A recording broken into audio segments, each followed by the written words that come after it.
And another person that I've met being here and having shows through Rebecca, right? Is that how we met? Yeah, Rachel Leibman, whose beautiful collages are hung here next with mine, and I really love the way they look together, and I really love the themes that are echoed.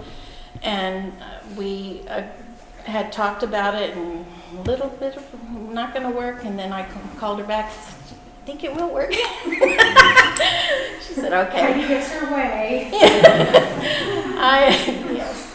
So I'm so grateful because it just adds that extra connection, because I'm not Jewish, but I have friends who are, and you're one of my favorites. Thank you for being with me.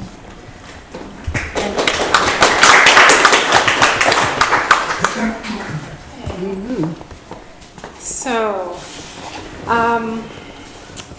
when Heidi asked me to be in this show, I agreed eventually to be in it. It was just so much going on. But I realized that all her 4 families were Jewish families that had made their way in America. And I had done a series which I called Diaspora, about Jews living in the diaspora. And I did it for a show at the Jewish Community Library. And I thought it just fit in perfectly with Heidi's work. I grew up in Indianapolis with secular parents and 4 siblings, and never considered myself religious or spiritual, and I still don't. But I am fully a member of the tribe. I sort of feel like it's one of those things, it's in my DNA. I have no choice. Even if I didn't decide that I didn't want to be a Jew, it's not a matter of faith. It's not a matter of choice. It's just who I am. And I have decided in my older life that I'm going to embrace that part of my life in my artwork. Not always. Some other people have been to my open studios and other shows, and it can be completely different. But I do like expressing that. And for this show and for this series, I found it really fun to do. I wanted to make sure that I represented Jewish life, but I also wanted to make sure that I didn't represent Jews only as victims. It's very easy to do. We have been victimized over and over again in the diaspora, and but it was really important to me to show Jews just living, as well as all the trials they've gone through. So I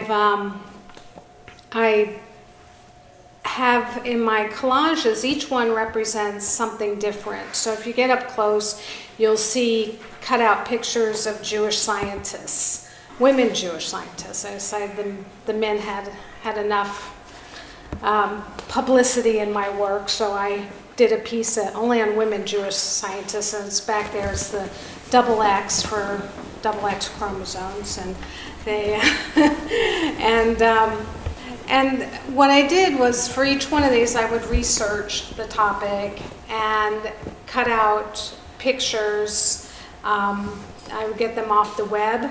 I also put a call out on the internet and public, and then public media and Facebook and Nextdoor, and told people that I wanted pictures of their families and stories of their families. And I got a treasure trove of pictures and information, and ended up creating collages that I hadn't even thought about. I got an awful lot of soldiers, people that had fought in World War II or Korea, and so ended up doing a whole piece on soldiers and sailors. And in a lot of these, I put my own family members. There's one over there called Ketubah, which is Jewish marriage rituals, and I have my in-laws, and cutting their wedding cake. I just thought it added a personal touch to be able to do things like that. And so a lot of the stories come from people I know, from stories I know. My grandfather came over from the Ukraine and was a Ukraine, yes, and was a worked in the garment district in New York as in a sweatshop for years and years, and so I have one of my pieces all about tailors, and we have friends that sat out World War II in Shanghai because it was one of the few places you could go to without visas. So there's a whole Jewish community in Shanghai during World War II. So I got a bunch of pictures and visas and passports and all sorts of things and made a whole piece on the Jews of Shanghai. So some of them are just, are serious. This one's all about the kinder transport. And other ones, I did a whole one on department stores because almost every department store is owned by Jews or was once owned by Jews. So I thought that would be kind of funny just to do a department store one. And so when you look at them, I kind of hope that they would make you think, make you sad, make you proud, and make you laugh. So that's it. If anybody has any questions or wants that. Okay, Heidi.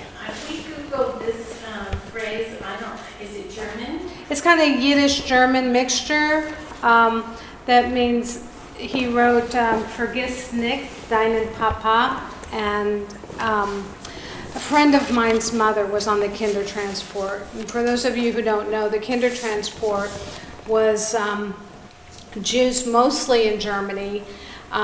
When they realized they weren't going to get out during World War II, they sent their kids on trains to England, trains and boats to England without them. And a lot of them ended up not seeing their parents ever again. But the kids survived. And so a good friend of mine, her mother was on the kinder transport. And on the eve she left, her father wrote her a letter, and he put in it, Vergiss nicht deinen Papa, which means don't forget your papa.